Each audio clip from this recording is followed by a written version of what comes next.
ತುಮಕೂರಲ್ಲಿ ನಡೆದಾಡಿದ ದೇವರು ಶ್ರೀ ಸ್ವಾಮಿಗಳು ಓಡಾಡಿದ ಈ ಪುಣ್ಯ ಭೂಮಿಯಲ್ಲಿ ಏನು ಕೆಲಸ ಮಾಡಿದ್ರು ಅದು ಒಂದು ರೀತಿಯ ಮಾದರಿಯಾಗಲಿ ಅಂತ ನಮ್ಮ ಭಾವನೆ.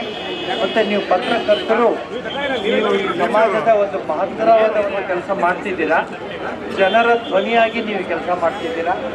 ದಯವಿಟ್ಟು ಇದನ್ನು ಮುಂದುವರಿಸಿ ಈ ದೇಶದ ಅಭಿವೃದ್ಧಿಗೆ, ಈ ಸಮಾಜದ ಅಭಿವೃದ್ಧಿಗೆ ನಿಮ್ಮ ಕೆಲಸ ಚೆನ್ನಾಗಾಗಲಿ ಅಂತ ಈ ಸಂದರ್ಭದಲ್ಲಿ ನಾನು ಹೇಳ್ತಾ, ಮುಂದಕ್ಕೆ ಇದೇ ರೀತಿಯ ಕಾರ್ಯಕ್ರಮಗಳು ಚೆನ್ನಾಗಿ ನಡೆಸಿ ಪತ್ರಕರ್ತರ ಜವಾಬ್ದಾರಿ 4ನೇ ಅಂಗ, ಅದರಿಂದ ಬಹಳ ಜವಾಬ್ದಾರಿಯುತವಾಗಿ ನಡೆಸಿತ್ತೋ ಇದೊಂದು ಮಾತು ಹೇಳಿ. ತುಮಕೂರಲ್ಲಿ ನಡೆದಾಡಿದ ದೇವರು ಶ್ರೀ ಸ್ವಾಮಿಗಳು ಓಡಾಡಿದ ಈ ಪುಣ್ಯ ಭೂಮಿಯಲ್ಲಿ ಏನು ಕೆಲಸ ಮಾಡಿದ್ರು ಅದು ಒಂದು ರೀತಿಯ ಮಾದರಿಯಾಗಲಿ ಅಂತ ನಮ್ಮ ಭಾವನೆ. ಮತ್ತೆ ನೀವು ಪತ್ರಕರ್ತರು, ನೀವು ಈ ಸಮಾಜದ ಒಂದು ಮಹತ್ತರವಾದ ಒಂದು ಕೆಲಸ ಮಾಡ್ತಿದ್ದೀರಾ, ಜನರ ಧ್ವನಿಯಾಗಿ ನೀವು ಕೆಲಸ ಮಾಡ್ತಿದ್ದೀರಾ. ದಯವಿಟ್ಟು ಇದನ್ನು ಮುಂದುವರಿಸಿ ಈ ದೇಶದ ಅಭಿವೃದ್ಧಿಗೆ, ಈ ಸಮಾಜದ ಅಭಿವೃದ್ಧಿಗೆ ನಿಮ್ಮ ಕೆಲಸ ಚೆನ್ನಾಗಾಗಲಿ ಅಂತ ಈ ಸಂದರ್ಭದಲ್ಲಿ ನಾನು ಹೇಳ್ತಾ, ಮುಂದಕ್ಕೆ ಇದೇ ರೀತಿಯ ಕಾರ್ಯಕ್ರಮಗಳು ಚೆನ್ನಾಗಿ ನಡೆಸಿ ಪತ್ರಕರ್ತರ ಜವಾಬ್ದಾರಿ 4ನೇ ಅಂಗ, ಅದರಿಂದ ಬಹಳ ಜವಾಬ್ದಾರಿಯುತವಾಗಿ ನಡೆಸಿತ್ತೋ ಇದೊಂದು ಮಾತು ಹೇಳಿ.